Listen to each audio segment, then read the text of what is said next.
kita berdoa mohon kepada Allah Azza wa Jalla agar berkenan untuk mewafatkan kita nantinya dalam keadaan husnul khatimah. Allahumma amin. Salawat dan salam semoga senantiasa tersampaikan kepada Nabi kita Nabi besar Muhammad sallallahu alaihi wasallam, kepada keluarganya, para sahabatnya, dan juga seluruh umatnya yang mengikuti ajaran dan tuntunannya hingga hari kiamat nanti. Ma'asyiral muslimin wal muslimat rahimani wa rahimakumullah. Insyaallah dengan keterbatasan ilmu yang kami miliki, pagi hari ini kita akan bersama-sama mengkaji, belajar salah satu firman Allah Ta'ala di dalam Quran surat Fussilat.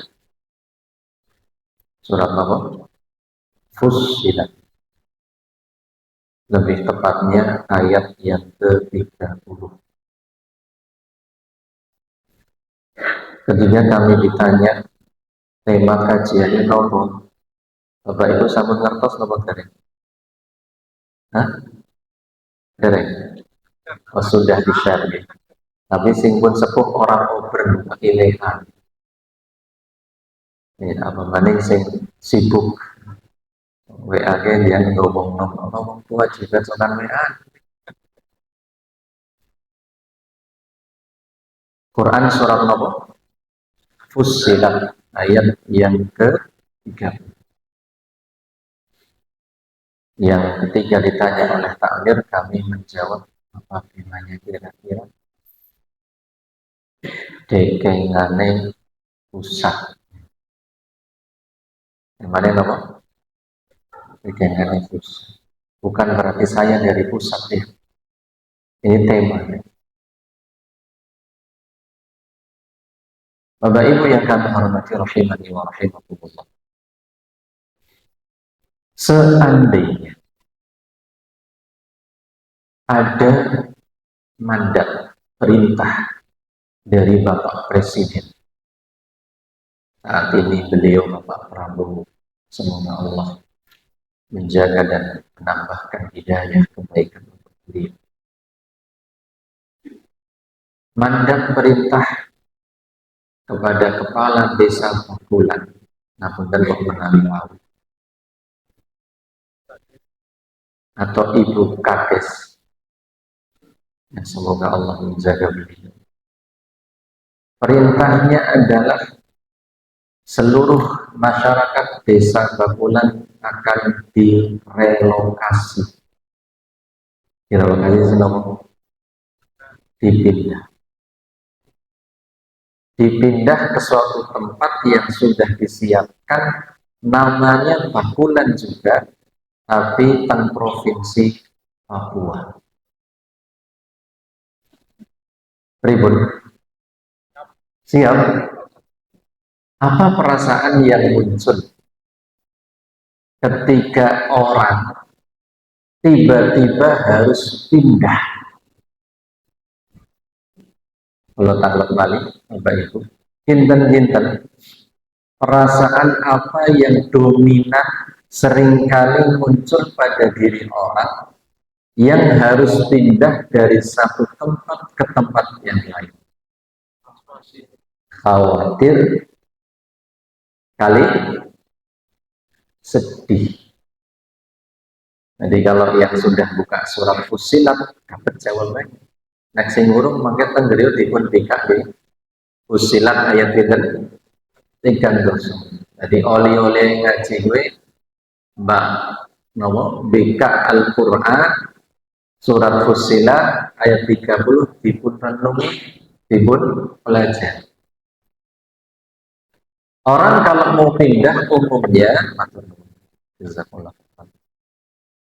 akan muncul dalam dirinya dua perasaan yang dominan.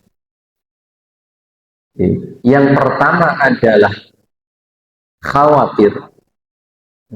Yang kedua adalah sedih. Loh, khawatir kayak nopo jajal bapak ibu nek temenan nang itu bilang dirawat kasihan Papua. Loh, sineng Papua kok kepriwe? Mau daerah esik anak kon konflik awalnya nek nang tengah hutan. Ada perasaan-perasaan nopo khawatir. Ya. Kemudian juga ada perasaan sedih, sedih kenging nopo. Wis nang bakulan kemang kon purbalingga kepenak-penak kon pindah. Nggo tandurane aku seneng sawah kepriwe sing wis enggal panen bisnisku, tokoku, dodolanku apa yang gane mengkono kana sing tukone kewan-kewan yang tengah hutan. Ini sudah nyaman, harus ditinggalkan. Ada perasaan sedih, apalagi kalau lahir di bumi bakulan, masya Allah. Ini sedaya pribumi nopo kata pendatang, kata pribumi nggih. Wong jenenge bakulan biasanya bakul kan niku nopo sering safar nggih, pindah-pindah. Boten ngertos niku kaya napa sejarah bakul. Dua perasaan khawatir, yang satunya nopo sedih. Mungkin dan semoga penduduk masyarakat Bakulan tidak akan dipindah ke Papua. Tapi seluruh masyarakat Bakulan pasti akan pindah. Loh, pindah di mana gitu? Saya dan semua manusia jenengan gak peduli laki-laki, perempuan, tua, muda, kecil, besar pasti akan pindah. Pindah ke budi, pindah ke alam akhirat. Dino boten, ana sing arep urip baik, sing jenengan yuswanipun 7 dosa, wonten no boten nggih. Pundi 7 dosa sung ngapunten, masya Allah. Sing 8 dosa wonten, 8 dosa, 8 dosa mbah, masya Allah. Sang dosa, 8 dosa mbah. Menawi kersa napa? Maos buku moga. Moga. Masya Allah.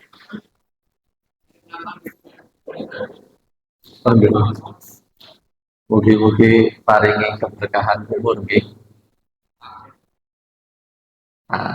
Panjang umur di atas ketaatan. Saya kalau melihat tiang sepuh ngapunten, kadang-kadang aku enggaknya keparingi umur teyeng orang tetap muslim kosi tua kosi sedah, karena kan nggak semua orang dikaruniai hidayah sampai meninggal dunia.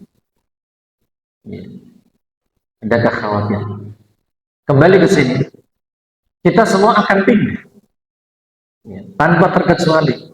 Yang umurnya 70, 80, nek ditangleti, saya kepengen urip Jawa, wis wis bosan dalam tanda kutip ngapunten ini. Karena namanya hidup itu di dunia ya penuh dengan warna ujian yang semua orang tahu dan merasa. Intinya kita semua akan pindah. Dan orang ketika mau pindah digambarkan di dalam surat Fussilat ayat yang ke-30 ini. Dan ayat ini kalau boleh saya katakan adalah ayat yang terindah ya, bagi seorang hamba yang beriman. Karena setiap insan beriman pasti cita-citanya, kalau paham ayat ini, kepingin merasakan apa yang disebutkan dalam surat Fussilat ayat 30 ini. Allah Ta'ala berfirman, innal ladzina qalu rabbuna Allah tsummas taqamu tatanazzalu alaihimul malaikatu alla takhafu wa la tahzanu wa abshiru bil jannati allati kuntum tu'adun.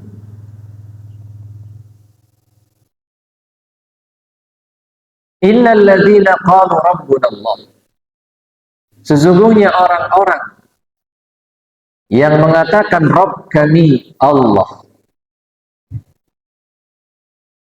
tsumma istaqamu, kemudian berusaha istiqamah, tatanazzalu alaihimul malaikah, akan turun malaikat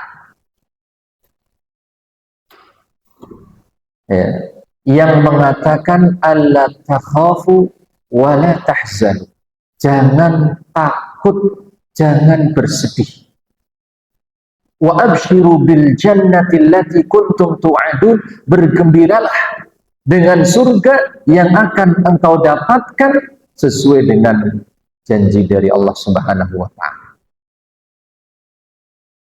Sebagian ulama ahli tafsir menerangkan bahwa ayat ini berkaitan dengan kondisi seorang mukmin manakala dicabut nyawanya, manakala dijemput ajalnya. Orang-orang yang beriman ketika dijemput ajalnya oleh malaikat maut, tatanazzalu alaihimul malaikah, turun malaikat lain selain daripada malakul maut. Selain malaikat kematian, Allah mengutus malaikat yang lain. Malaikat apa? Sebagian ulama menerangkan malaikat rahmah, malaikat yang membawa rahmat kasih sayang dari Allah, ditugasi oleh Allah untuk menyampaikan kepada orang ini alla takhafu wala tahzanu, jangan takut, jangan sedih, wa abshir bil jannah, dan bergembiralah karena kamu bakalan masuk surga. Itulah kenapa saya bilang ini ayat paling indah bagi orang yang beriman. Kalau orang beriman pasti kepingin saat ajal kematian datang merasakan bisikan ini, merasakan kedatangan malaikat rahmat yang menyampaikan jangan takut, jangan sedih, dan kamu bakal masuk surga. Kalau boleh diibaratkan, kalau warga penduduk Bakulan kon pincah nih, tang Papua mriku, jebule wonten utusan saking presiden langsung, ajudannya Pak Presiden seniki sinten? Taksih Teddy, terkenal gitu Teddy. Saumpamane Pak Teddy no Pak Sender lah, turun langsung ajudan ke desa Bakulan mengatakan jangan takut, jangan sedih ya, karena saya diutus langsung dari pusat pusat ini, pusat pemerintah ya, wis pokoknya kok urusan nengkana seperti apa rumahnya, kondisinya, lahannya, pertaniannya, kemudian egois, jangan takut, jangan sedih. Jenengan ya kados niku kan akhirnya sing mikirnya Arab wedi nggih dadi ora sida Arab sedih, Yaman dan berkurang sedihnya. Kenapa? Karena degengane pusat. Tapi kan pusat-pusatnya dunia ya urung mesti diridhoi oleh Allah. Ya.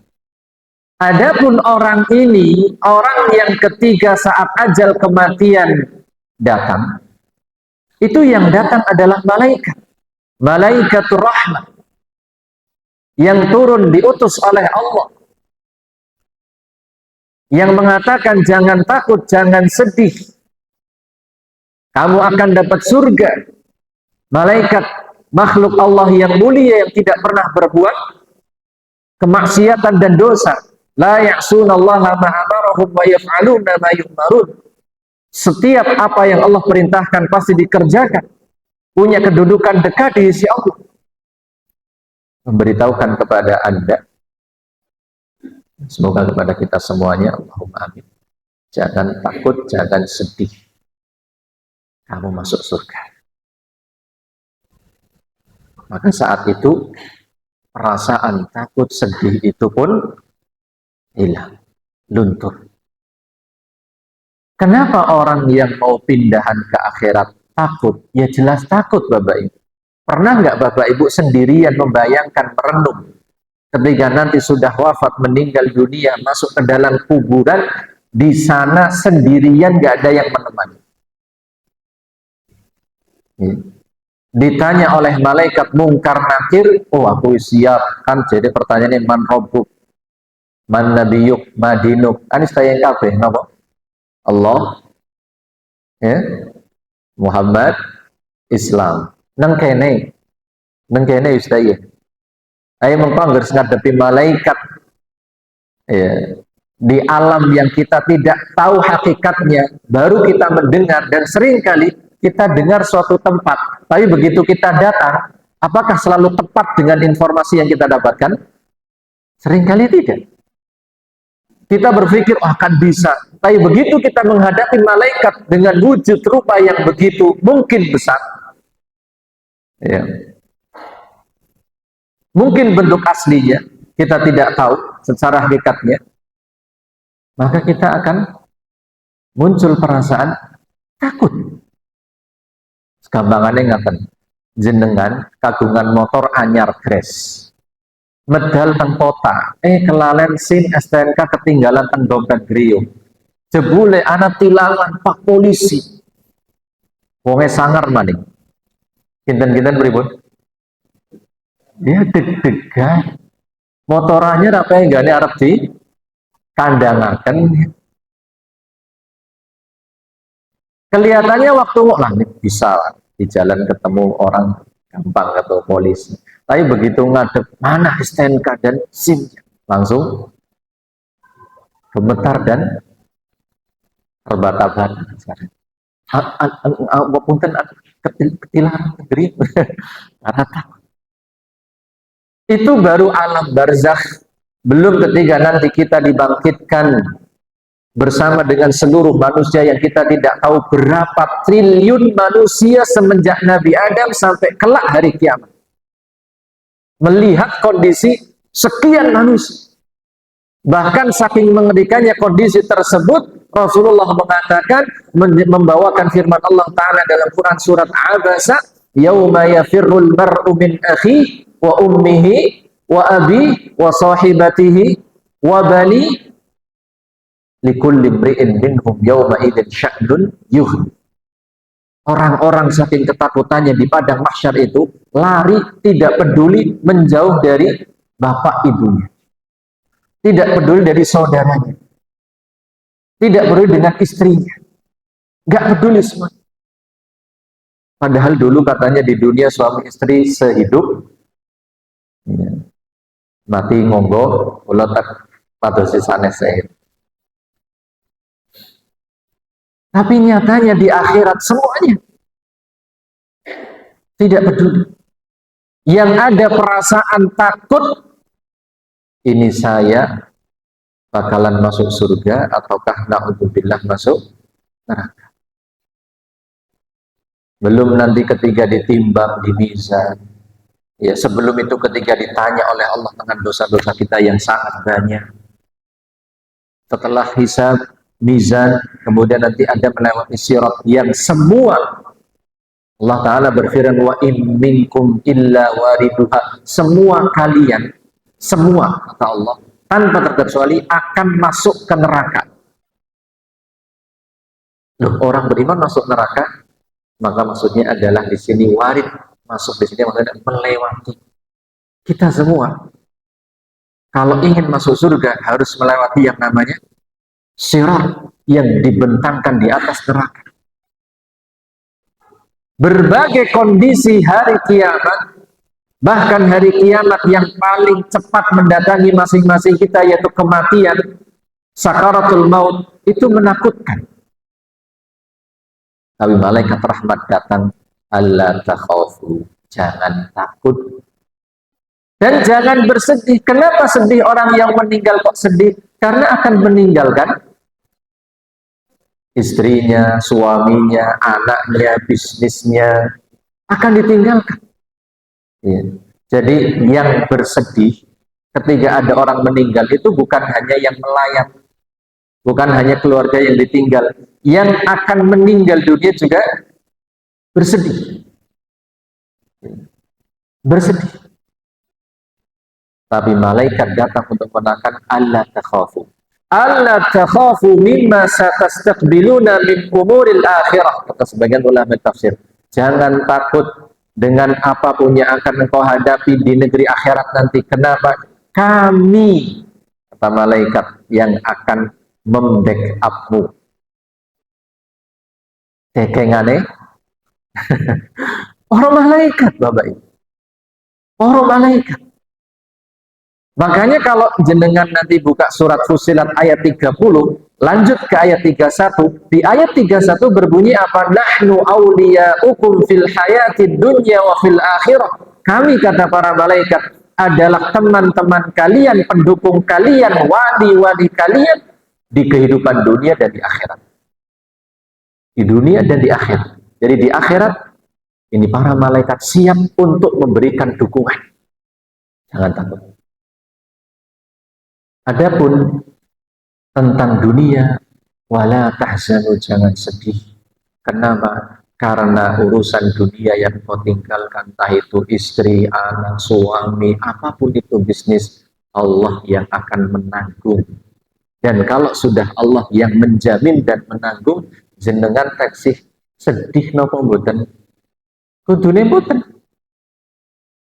Terus saya Bapak Ibu sering pikir ni'mal maula wa ni'mal wakil bisa, wa ni'man nasir juga bisa. Ni'mal wakil, Allah sebaik-baik yang diserahkan kepadanya urusan. Kalau Allah yang sudah mengurus, menanggung, menjamin, gak perlu bersedih, akan ditanggung oleh Allah. Contoh realnya adalah kejadian di masa lampau.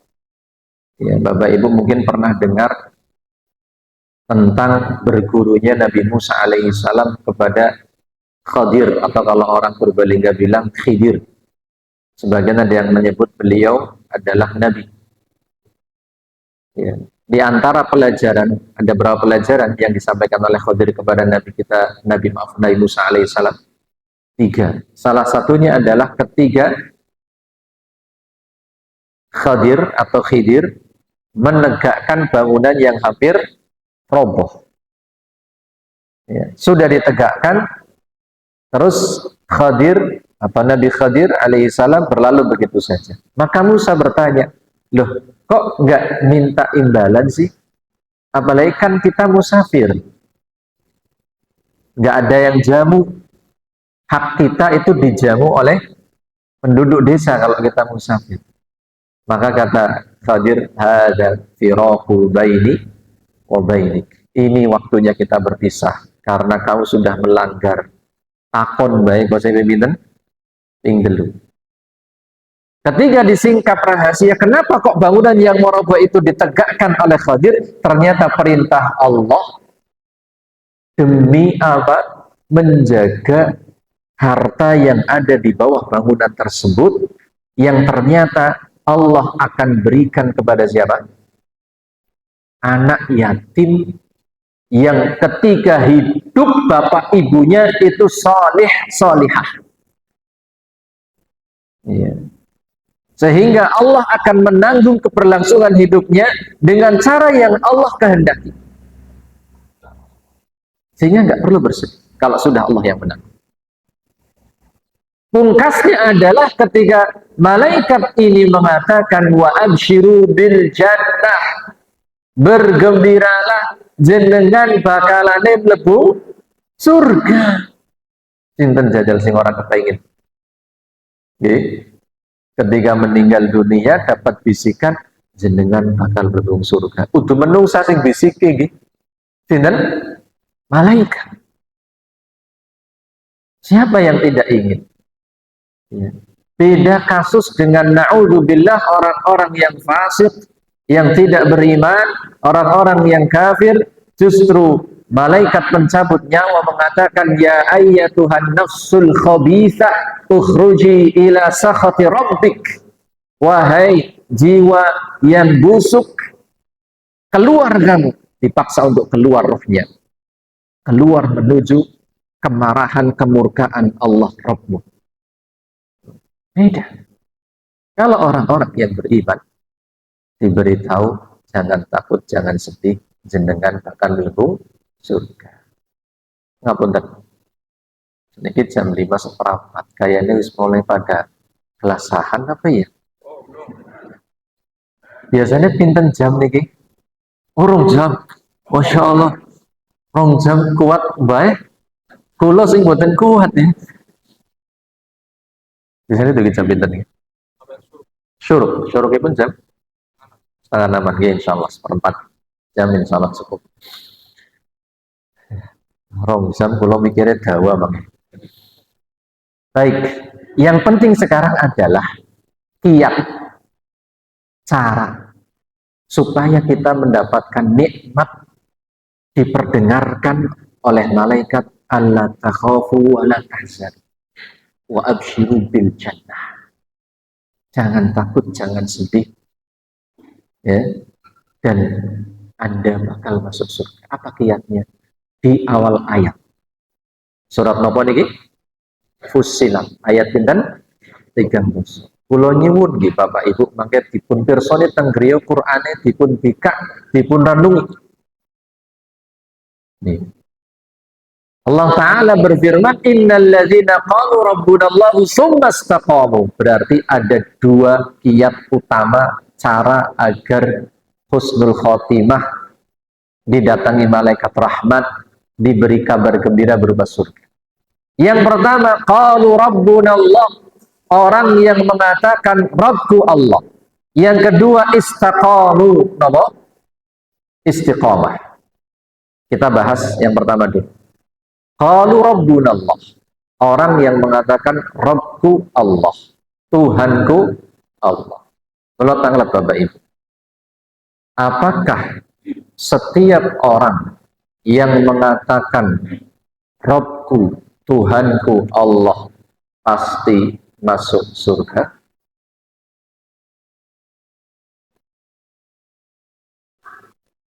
Kirang jelas pitakan ini pun.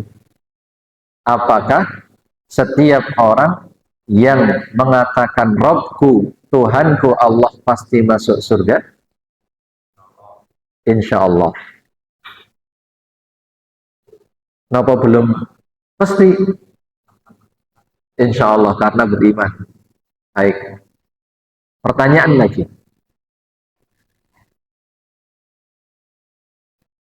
Fir'aun. Ngerti wonten sing asmanipun Fir'aun. Boten nggih. Di dunia zaman sekarang ada nggak orang tua yang menamai anaknya Fir'aun? Hah? Boten nggih. Kenapa pada orang gelem jenengi anaknya Fir'aun? Karena sepakat bahwa Fir'aun itu masuk neraka. Apa gelem anaknya kon mlebu neraka ya Fir'aun? Sepakat nih. Tapi mengatakan Rabbku Allah, Tuhanku Allah. Laras lo buatan itu. Pernah nggak Fir'aun mengatakan Rabbku Allah? Pernah nggak? Nate no buatan. Nate. Kapan? ketika tenggelam di lautan saat malaikat datang untuk sebentar lagi mencabut nyawanya, dia baru mengatakan amantu, aku beriman kepada Robnya Musa, Robnya Harun, kepada Robnya Bani Israel, yaitu Allah Subhanahu wa Ta'ala. Tapi apa jawaban Allah ketika Fir'aun beriman? Al-an waqad asaita qablu. Loh, dene nembe siki golek iman. Awit biyen dene gunane maksiat, dosa, gawe dosa. Sehingga saya ulangi pertanyaannya, apakah setiap orang yang mengucapkan Rabbu Allah bakal masuk surga? Bakal masuk surga atau bukan? Belum tentu. Belum tentu. Iya. Maka sebagian ulama ahli tafsir ketika memaknai ayat ini, innalladzina qalu rabbunallah, sesungguhnya orang yang mengatakan Rabbu Allah, itu maksudnya adalah orang yang ikhlas. Wong sing napa? Sing ikhlas. Loh, dene si Rabbu Allah ikhlas. Napa niki? Dalam? Oh, perpanjangan waktu. Niki syuruh. Oh, masih ada 15 menit lagi. Oke. Baik, baik. Ini kasihan ibu-ibunya kayaknya udah. Tadi ada yang kelihatan selonjoran ya. Mungkin-mungkin sabar, ya. Diparingi tambahan pahala. Ya. Jadi tidak semua. Ya. Belum tentu. Jadi ikhlas itulah sebenarnya makna dari Rabbunallah. Loh kok bisa sih Rabbunallah mengatakan Rabbu Allah itu ikhlas? Iya, karena orang kalau dia ngaku Robnya, Tuhannya yang menciptakan, yang mengatur alam semesta, yang menguasai seluruh alam semesta, kalau dia ngaku itu, maka seharusnya ibadahnya itu ikhlas murni hanya untuk Allah. Jadi ngaku ini penciptanya Allah, sebule nek bulan surah sih cokan Zulhijjah iya ada kurban ya, tapi surah melu ya mungkin orang melu ritual tapi nonton rame kok keton ya, padahal itu persembahan untuk siapa? Untuk selain Allah ya. Oh, aku orang melu nonton hadir tapi senang nek anak tayangan. Oke, anak ritual larung laut bonyi apik acarane gitu. Kalau kamu Rabbunallah, orang yang benar-benar mengatakan Rabbu Allah, maka peribadatannya, ibadahnya murni dipersembahkan hanya untuk Allah, alias ikhlas. Ikhlas itu murni artinya, memurnikan, mengikhlaskan. Seluruh ibadah hanya untuk Allah. Salatnya, puasanya, sedekahnya, ya, hajinya, umrohnya. Apalagi kalau sudah bicara haji, modalnya besar, bukan hanya harta, bahkan kadang-kadang harus dalam tanda kutip berkorban nyawa di tanah suci. Naudzubillah, kalau sampai tanah suci, tolong foto kena aku harap mendongan ngarep Ka'bah. Iya. Mungkin dia secara fisik zahirnya menunjukkan ibadah untuk Allah, tapi hatinya ingin agar tahu bahwa saya sudah sampai, ingin agar orang tahu saya sudah sampai Ka'bah, aku wis haji. Iya. Dalam berdoa, Bapak Ibu yang kami hormati, kadang-kadang, ngapunten, sebagai manusia yang banyak dosa, kadang-kadang kita mungkin punya perasaan, aku nek donga langsung kalian Allah mengkombong orang kekal dulu, kenapa sih dosaku akeh? Tapi yang ndonga maring nitip nggih, nitip maring kiai fulan sing wis ninggal dunya, apa wali fulan, ada apa nabi fulan. Ya kan wong-wong soleh. Jadi wis karak kedudukannya kalian Allah. Bakalane ditambah dongane insya Allah. Mungkin ada orang berujar demikian, aku akeh dosa, nek langsung doa, tadi bahasanya dia, nek aku langsung jaluk proposal, ngajukan proposal tentang presiden, kena ora jadi, kudu lewat sama perantara wong-wong sing tarak kalau presiden. Jadi menganalogikan Allah dengan presiden penguasa. Angsal lo betul? Angsal lo betul? Tidak boleh. Kayak nopo tentang presiden itu tidak tahu urusan banyak manusia. Tahu sedikit urusan, tapi banyak yang tidak tahu. Ya. Walaupun mungkin dikatakan tahu, tapi tahunya sedikit. Kalau Allah Subhanahu wa Ta'ala itu Al-Alim, Maha mengetahui seluruh urusan hambanya, permintaannya apa, dengan bahasa apapun. Allah Al-Alim, bahkan As-Sami', mendengar, bukan hanya mendengar yang di lisan, sampai yang terbetik di dalam hati Allah juga mendengar dan tahu. Makanya kalau Allah menyuruh hambanya untuk berdoa, jelas ud'uni astajib lakum. Ud'uni, bagi yang sudah pernah belajar bahasa Arab, itu perintah adalah berdoalah kalian. Ni itu mutakallim, ya-nya mutakallim, langsung kepadaku, kata Allah. Berdoalah langsung kepada Allah. Jadi tidak ada perintah dalam Al-Quran, dalam hadis, nek lajeng dongan niku ming wali, ming kiai, ming nabi sing wis pada ninggal merga wis para kedudukan. Tidak ada perintah demikian. Kalau berdoa itu langsung kepada Allah, memurnikan ibadah hanya untuk Allah. Jadi benar-benar kalau kita kepingin diberi kabar gembira saat kematian oleh malaikat rahmat, kita harus mengikhlaskan ibadah semuanya hanya untuk Allah. Lahir secara batin juga, berangkat ke masjid, sholat subuh berjamaah. Kenapa? Wis biasa naik adzan subuh, ya aku maring masjid. Akhirnya karena landasannya wis biasa, mengko duhur anu ora biasa masjid, biasanya teng pundi? Teng Sabin misalnya. Akhirnya boten teng masjid. Berarti ibadahnya ikhlas no boten? Karena Allah no boten? Karena kebiasaan. Karena kebiasaan. Bukan karena Allah. Nanti waktunya maghrib, oh rame maghrib, biasanya aku maring masjid. Isa wis ngantuk dari ya. Jadi ibadah bukan hanya sekedar karena kebiasaan, atau karena tidak enak tepos liro. Nah, orang masjid mukdarani nopo orang Islam, ya termelu mari masjid.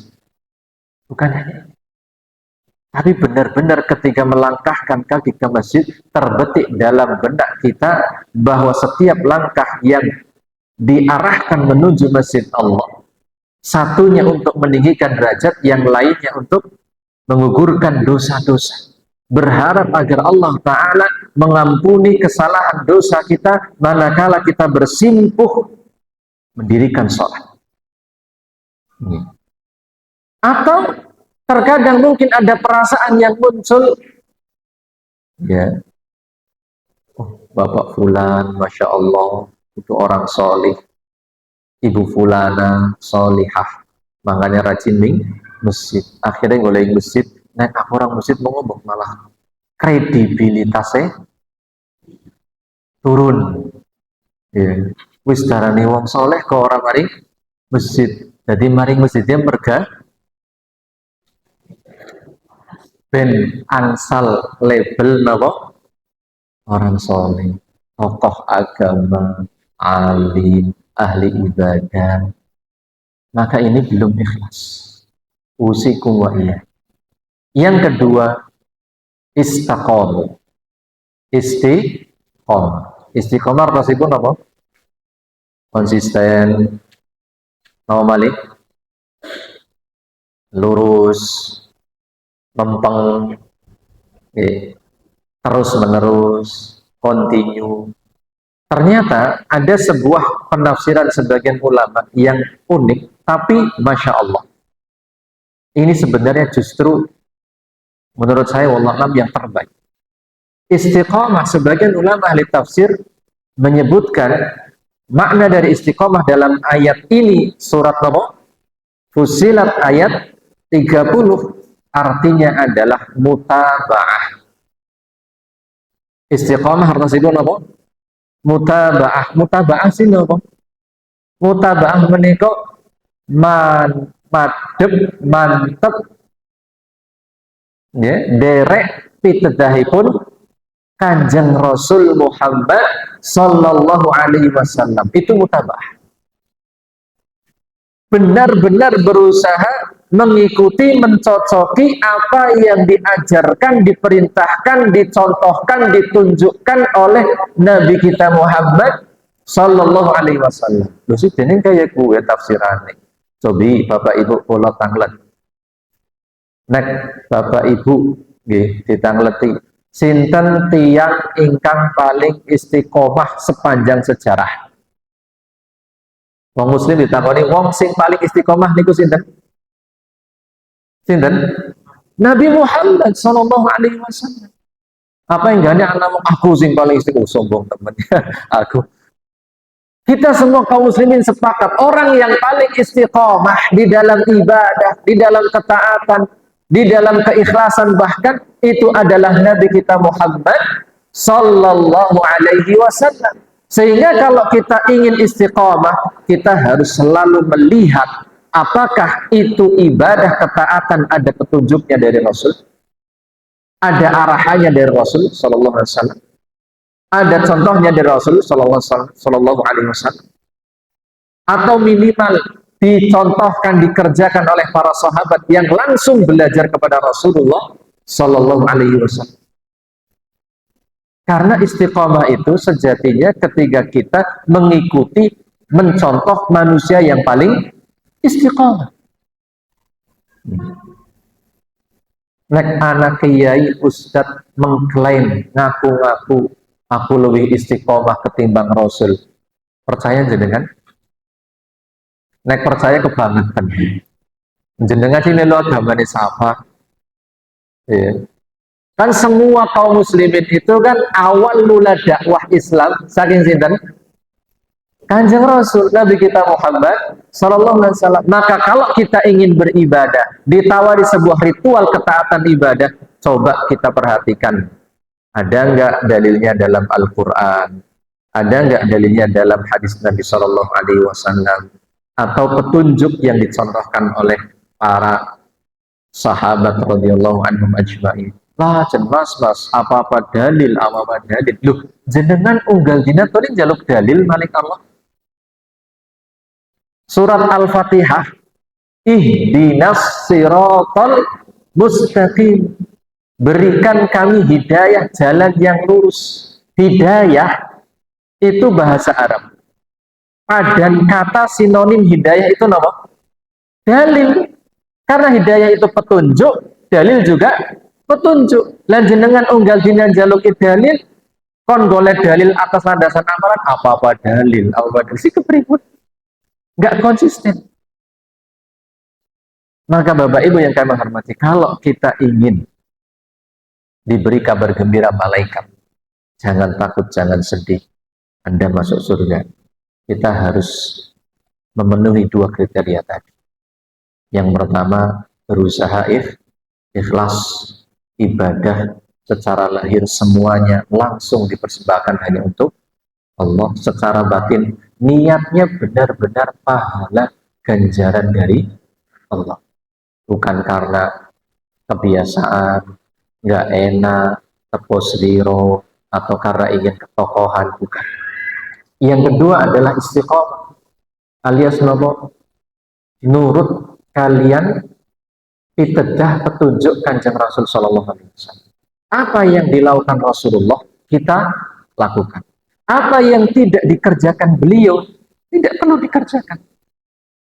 Sebagai penutup, ini setengah 6 kalau saya ini kita setengah 6 laku.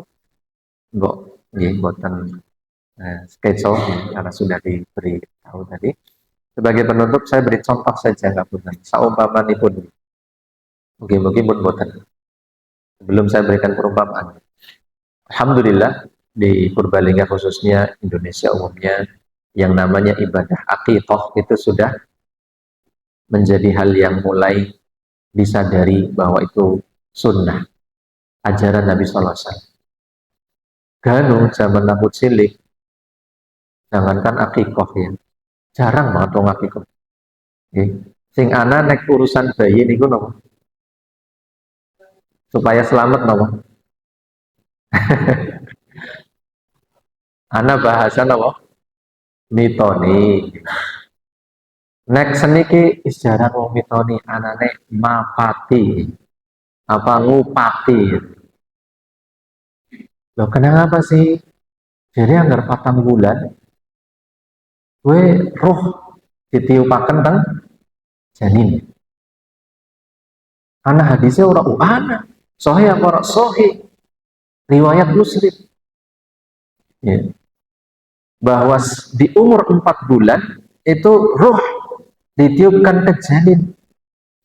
Berarti ben selamat ke ruweh karo jarine di dipapati apa dikupati. Sekarang akan apa? Apa? Oke. Memang benar hadisnya itu berbicara di umur 4 bulan roh ditiupkan ke janin. Tapi jenengan cobi padosi teng hadis nopo Quran Kanjeng Rasul ngupati apa orang? Anak-anaknya kan anak pira Kanjeng Rasul? Iya kalau nggak salah 7 ya. Anak orang sing dekupati. Wamati goleh ilmu nih. Para sahabat Abu Bakar, Umar, Utsman, anak-anaknya wonten boten. Ya. Jadi kalau kita mau beribadah, apalagi hal-hal yang sifatnya terkait perkara gaib, selamat ora selamat, nek selamat ini, nek ora selamat ora ini. Itu kan hal yang kita tidak tahu. Harus ada landasan dalilnya. Kalau sampai dikatakan ibadah. Karena kalau tidak, khawatir. Ini kalau lajin-lajin buatan maksa-maksa, gila ikroha fiddin. Nggak ada paksaan dalam agama. Tapi nek buatan miturut kalian pitedah Kanjeng Rasul, khawatir dong seda malaikat rahmat buatan rawuh.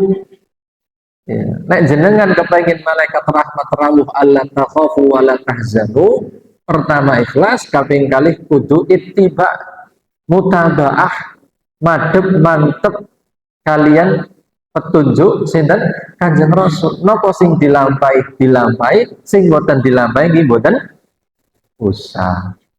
Iya. Daripada termasuk dalam sabda Nabi sallallahu alaihi wasallam hadis riwayat Muslim, man amila amalan laisa alaihi amruna fahuwa raddun.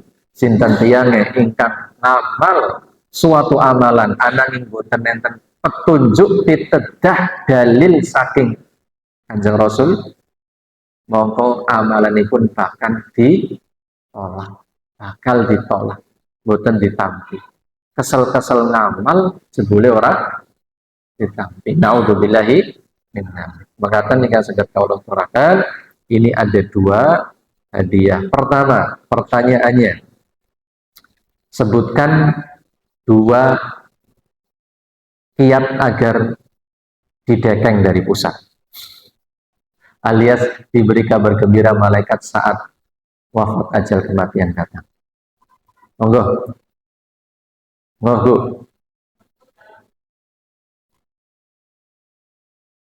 Tekun, ikhlas ya. Ikhlas dalam beribadah dan istiqomah niku napa Bu?